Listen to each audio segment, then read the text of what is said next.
who are all artists who come after Boucher. In many ways, I mentioned before that Fragonard is the star of his class at the Academy. He's the guy that everybody wants to be. And he gets sent off to Italy, much to the regret of his rivals, who waste no time picking at him. But when he's there, sort of like Boucher, he's not so interested in copying Michelangelo or Raphael, although he does do those copies. Instead, he goes to artists like Sebastiano Ricci, and this is from a large painting by Sebastiano Ricci. It's called Moses in the Rock. Moses striking the rock. And so in the central scene of that painting by Ricci, there's this authoritative figure of Moses striking the rock from which water comes and saves his people. That's not what Fragonard chooses to draw when he does these little sketches. He does these little vignettes of the women carrying the baskets of laundry on their hair, dipping into the river to get the water. He sort of avoids, says, I'm not interested in that big, heavy biblical subject matter. Instead, I'm going to show you everything else, right? And we could presume he did a lot of these sketches while he was in Italy, most of which are actually at the Norton Simon Museum in Pasadena. If you ever get up there, if you'd like to see them, that's the place to go. We're lucky this is in a private collection here in San Diego, and we were able to borrow it for the show. But I put it in here to give you a sense of that continued looking at different subjects that you just conjured for us, that the Rococo artist wants to do. And Fragonard, no one was more committed to that sort of updating of the genre scene than Fragonard. The other thing that's important, although this show is focused so far on Watteau, Boucher, and Fragonard, there were women artists of real note in this period. In fact, we could say a lot of things about the Académie Royale Peinture des Sculpteurs. It was, for its time, a pretty democratic place in that women were admitted. They were limited in number to 4. they could get the training, is the point. There were pathways for women to have successful careers as artists in the 18th century, established pathways, one of which was to be part of a family that was in the business of making art. And that's certainly the case in Louise Magdalena Fortmel's career. She was actually married to the guy who made that engraving of Watteau over there, Nicolas Charles Cochin. That's her husband. She had a son, also Charles Nicolas Cochin. And in fact, they collaborate on this scene, which is one of these interior daily life scenes that we were just talking about. This kind of owes a lot to that tradition of genre painting from the north. And if you know work by Jan Steen or other artists, you could find similar things. This one is really interesting. I'm super fond of this particular work. It was acquired by one of my students for the university. We have this program where students can buy art for the collection. And she knew we were working on an 18th century project, and she saw this work and thought it would be a real important addition. She was interested in the work of women printmakers like Fortmel. And its title is La Charmante Catin. Does anybody know what that means? La Charmante what? La Charmante Catin. I lived in France for 3 years and I never used the word Catin once. What is Catin? I don't even know what it is. It's like a whorehouse. Oh, we don't know what it means. Good to know. Good to know. So it's a brothel, right? Or it could mean the whore herself. And so here's a scene, and once you know that, this work reads totally different.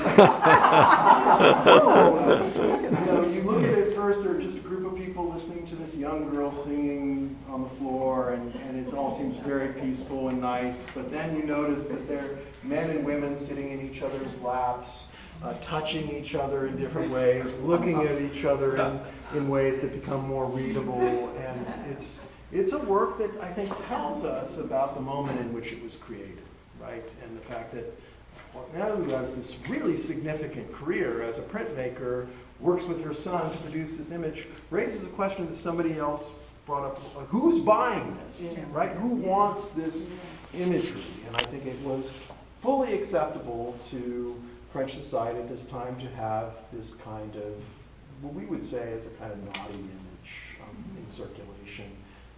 And that runs through the Rococo. In fact, as we sweep around this final curve of the gallery, I think we'll see it again and again. But I'm interested in how, you know, this kind of contemporary scene of social life makes its way out into the world of visual culture and is consumed immediately and still has a kind of relevance today. So paintings were displayed in houses and palaces. What about prints? What was the use of them? Just, you know, show everybody what artists could do and keep them in books, or what?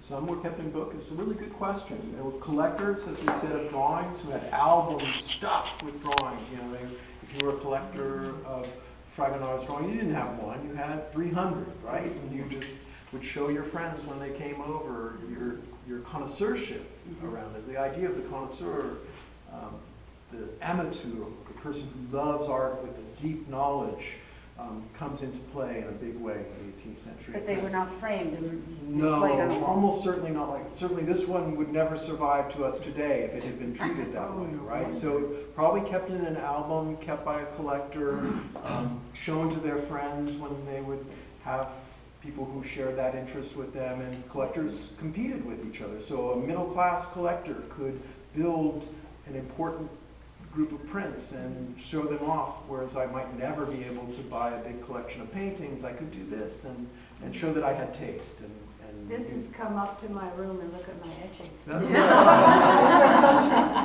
it comes from, right? Something private as opposed to public. You know, you didn't get to show this off to everyone because the work doesn't do well when you show it off to everyone. But it had a kind of intimate exchange. Yeah. How does this compare with, say, the 17th century golden age of Dutch art, and where middle-class people were buying art to decorate their homes? It's a direct continuation and expansion of that. Oh, okay. So I would say Rembrandt is super smart. He understands that he could make a print and sell, you know, 10 of them to this group, but if he does it on different paper and changes a few things, he can sell another 10 to another group, and he can probably sell one to that person over there who wants to have everything that Rembrandt does. So he's multiplying his markets. I think that there were certainly luxury editions made of some of the Rococo artists' work, but these were even more expansive. So you could just walk down a street in Paris and look into a print vendor's window and say, oh, that's the latest work by Watteau, I'll go buy it. Bouquiniste, were they along the river? Well, Guercin is that guy, right? So if you look at that painting, there are all these fashionable people. What are they doing with their Saturday? They're in his gallery and they're just looking at the latest things, and his assistants are pulling them out for him so that they can make their purchases. And I think we imagine that, you know, going to Chelsea and sort of doing a gallery crawl is something that only we have that privilege, but that's been around and done better for a long time. And you know, these artists were part of the making of that kind of market. I'm really interested in this painting again. I want to thank Megan for enabling us to bring it here. It's a work that historically was attributed to Fragonard. And you need to know that Fragonard, at the end of his life, was in his apartment at the Louvre. He lived there. That was part of the deal. You get to live in the royal palace. You can paint there when you want to. He moved his whole family in with him. And one of the people he moved in with him was his sister-in-law, Marguerite Gérard, who worked with him interchangeably, really, at the end of his life. And most scholars now feel that this is a painting that is shared authorship between Fragonard and his sister-in-law, Marguerite Gérard, which is interesting, because this really goes back to your observation about Dutch genre scenes of the 17th century. Here we get a contemporary 18th century genre scene with the same kind of moralizing message that we might find in a work like Gerrit Dou or somebody like that, or Vermeer. What's going on here? The painting is called the Angora cat. So this is that cat. There's this beautiful, incredibly well-dressed, up to the nines of fashion of her time, young woman standing there. She's got her hand on the mirror ball, and her reflection is sort of startlingly well painted in that mirror ball. And the cat also has its paw on the mirror ball. And so there's a kind of game going on here. There's a dog running into the space. There are people in another room, in an old, really looks like a Dutch figure right out of the 17th century, stepping out from behind the doorway, sort of laughing, or I read her expression as smiling, certainly more smiling than she is. And then if you look into the mirror ball itself, you see actually two young women sitting at easels, painting the scenes. So it's like the Arnold Feeney wedding, right? There's the recording of the act of painting going on within it. And presumably one of those figures at the easels is Gerard herself, right? So she's giving us witness to a scene of everyday life and the space of painting. But other things are happening here too. The cat is antagonized by its rival, which is itself, right? In the mirror ball. So it's going nuts. It wants to get that other cat, and she's sort of looking at it like, oh, really? Come on. Really? This is what you want to do? And that she's also a kind of rival, right? She's maybe a rival to the young women who are painting her, and there's this sort of chain of succession here between youth and old age that passes through this picture, and there's this sense that everybody is in competition with everyone else. The cat with its phantom rival in the mirror ball, the painter with her beautiful subject, all these things are sort of caught up in this ceaseless network of rivalry and antagonism. And I think Fragonard brings something to that too, right? He's thinking about his subjects. If you know the other paintings by Fragonard, my favorite is called The Lock, where there's this young couple in what's clearly a bedroom, and I can't remember now, is the man or the woman who's racing to put the lock on so nobody else can come in. And it's the man. He's trying to lock the door, and you get a sense that the young woman has just decided to give up, right? And, yeah. Isn't the cat symbolize promiscuity? Yeah. And so here's this young woman, maybe she's a virgin, and this is something that she's going to move into the next phase of her life.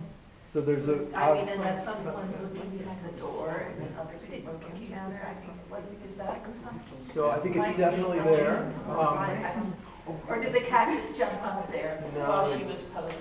The cat is always, well, you should all read an essay by Robert Darnton called The Great Cat Massacre, which basically goes through all the symbolic references for a cat. And the cat is always, according to Darnton, a metonymic exchange for the female sex, right?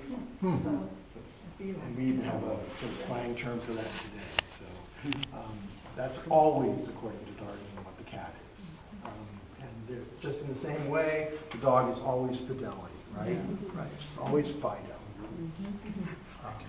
So, you know, Fido is running into the room. The cat is going mad with jealousy. There's a whole bunch of stuff going on here that is more than just this sort of pretty picture of a woman taking amusement at the cat. And there's also that guy peeping in. It's Right. like a peeping Tom. Yeah, so there is, I think there are a series of exchanges. It's a woman. But it's this kind of... in regards between, you know, the painter looking into the scene and looking back out at us, the woman looking at the cat, the dog enraged by the cat's behavior, the woman behind the door sort of also taking amusement with all this. It's a chain of exchanges, which I have to think was the point of the picture. Yeah. Yeah. Okay, so we're going to go really quickly now, and you all know this painting. Except, and this is Fragonard in a different mode than we've seen him so far. He's got this, again, this is the Fête Galante in its best form here in San Diego. Beautiful young people, elegantly dressed, in a park, not a care in the world, right? They are happy, enjoying what could be bad. They're playing a game. The French term is le colin maillard, or we would say blind man's buff, sometimes missaid as blind man's bluff, but the buff is the blindfold that's being placed on him. It was a game that was especially popular because it would allow people freely to touch each other without any kind of sanction, right? Because if I'm blindfolded, I can just touch you anywhere, any way I want, and it's okay. There's no problem. You can be sued for sexual harassment? Different era, different era. Doesn't exist in the Rococo. No such thing. So they're playing this game. The game hasn't quite gotten started yet, but it's about to. So there's a kind of anticipation of what's going to happen next in this scene. And you know, everybody looks more or less interested or distracted, or sometimes they're just interested in something else. But the game is about to start. So you could imagine standing in front of this painting and feeling like, okay. And Fragonard does several versions of this. So there's a big version at the National Gallery of Art in Washington, D.C. There are engraved versions of this, and we've got this nice, diminutive, but I think really satisfying example of what Fragonard could do when he set himself to this problem, which after all is the problem that Watteau lays out for him in the beginning of the 18th century. We were so fortunate in planning this exhibition, which as you probably now recognize, I've been trying to integrate contemporary artists into the exhibitions that we've done, so this has become the corner for that to happen. And Chris Antiman is an artist who I've known for, well, not quite 10 years now, but who's been making these porcelain sculptures, and she made this one for the Timken, right? So this is, nobody else has seen this but you guys. It came right from her studio to San Diego.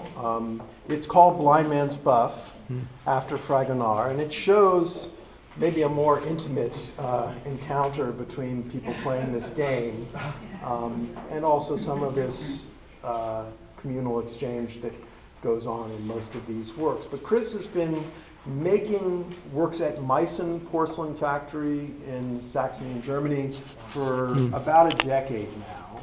Wow. And she's been reviving the kind of porcelain decorative art objects that were often exchanged amongst aristocrats and courts in Europe in the 18th century. So Meissen was a state-run porcelain manufacturer that engaged the most successful artists of their time, and if you and I were taking a trip to visit a prince in some other place, we might be assigned to deliver one of these Meissen porcelain figurative groups as a kind of diplomacy, really, and sort of showing this is the best that we have to offer to your place. And so Chris has gone back and reinvigorated that tradition of these playful Rococo subjects and made them a little naughtier than they were in the 18th century, but I think that they still hold their identification with that moment. And so those two others by her on that, one is called Card Party and the other is called Covet, and they show the kinds of scenes that the Rococo artists would have gravitated for. People in mixed company, sort of in the direction that Hortnell suggests, and sometimes taken a little further than that. Got rid of the long dresses, right? Pardon me? Got rid of the long dresses. Yes. Yeah, right, the long dresses. But if you look carefully, she's actually using these decals that Meissen used, which show these Rococo Fête Galante subjects as decorations on these dresses, almost like that image by Fragonard would sort of find itself on the underwear of this young woman in Chris's work. So those are decals Yeah, and some of it's that hand they painted. put on plates? and- Yeah, that transfers on in the firing process. Firing. But this is, it's maybe too fine a point. Those were made at Meissen and are commercially available. And this is made in her studio in Oregon for us without any, It has a different glaze it on has a different It feel. doesn't- It doesn't have as It's actually high gloss. much lighter than those are. Those are heavy, and this was really extraordinary that she would do it on really our request.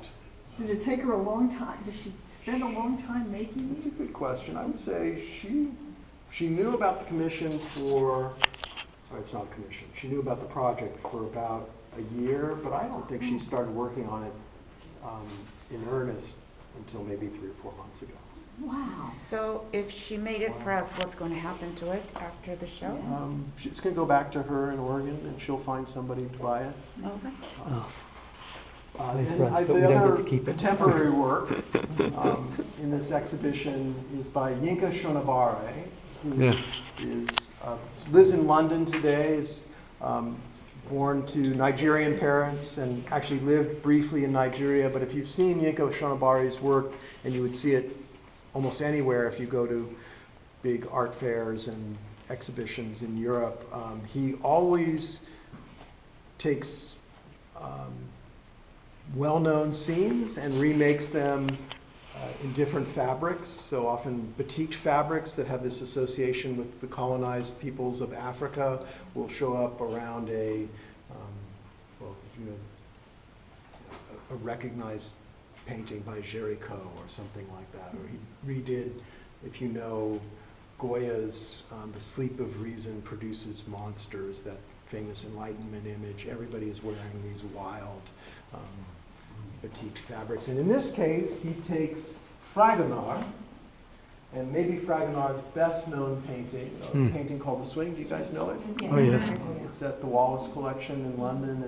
It's a fantastic, maybe the limit painting for the late Rococo period. If you don't know it, it has a young woman swinging happily through the trees. She's being pushed on the swing by an older priest who is also happy and delighted with the pleasure they're having. And there's a young man looking up at the dress, also very happy.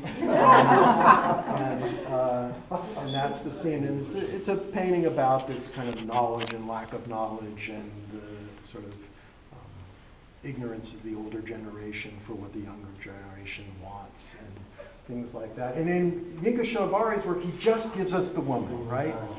Just the swing. She has no head. As she is in the painting, she's kicking off her shoe, but she's now garbed in this completely different, non-18th century manner, and she's a kind of woman of the contemporary world, but on her own and with another set of possibilities. Looks a little like Toulouse-Lautrec. Yeah, I mean, he's not trying to slavishly copy Fragonard. And if you see his sculptures, and you may now see them, almost always they have no heads. They're usually headless. So in this case, he's given us a cue. I don't know why he did this, but this is the swing headless. Garrett, when you were setting up the exhibit, did you think about putting up a print of the Fragonard? Yeah, so we could maybe even still do it. It's a good idea. I'm Use an sort of iPad. counting on many people already knowing the image, and we would also have to get permission from the Wallace Collection in London to reproduce it. But I think it's still possible, and if you think it's helpful, we can try to get it. Yeah, there you go. We just took one on my phone last couple of weeks ago. Yeah. Oh, good for you. So let me find out. Easy to do on an Museums have iPad. become more and more aggressive about charging each other fees for reproducing their works, and so there was probably some thought of economy on my side when I didn't do that. But if Megan says it's okay, we'll at least pursue it and find out how much it will cost. See, I often just download them and show them on an iPad. That's a copyright issue? Wouldn't it be like legitimate use kind of thing? Sharing with a friend. I don't know. Gosh. And I tend Do to it all be the very time. cautious and and not reproduce stuff that I haven't been given permission to. Yeah, exactly. So that's the show. I hope you I mean, enjoy I'm sure it. you will and use the one. I'm sure you will use the one that you've done, right? Well, I mean, maybe great it's to too see you all. small, I but could teach. I just wanted to say one thing quickly. The sculptor, Chris Antonin, is actually going to be at the Timken giving a lecture on Thursday, December 6th. So if you want to hear from her, learn about her process, Thursday, December 6th, we'll have her here. Thank you, Derek.